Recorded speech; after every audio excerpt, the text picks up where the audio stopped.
কেউ সিরিয়াসলি নেবেন না। ভিডিওতে যা যা বলা হয়েছে সব কিছুই আমার নিজের সঙ্গে সত্যি সত্যি ঘটেছে।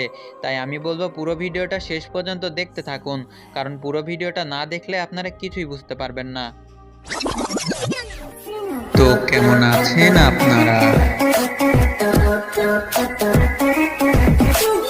বন্ধুরা, আমি এখন তোমাদেরকে যেই গল্পটা বলতে চলেছি এই গল্পটা আমার সাথেই ঘটেছিল আজ থেকে 2 মাস আগে।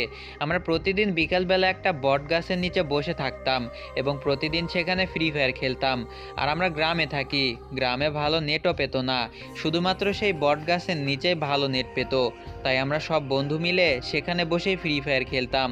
কিন্তু আমার এবং আমার বন্ধুর ফ্যামিলিদের কেউই এই বিষয়টা পছন্দ করতো না, কারণ তারা বলে এই বটগাছে নাকি ভূত রয়েছে।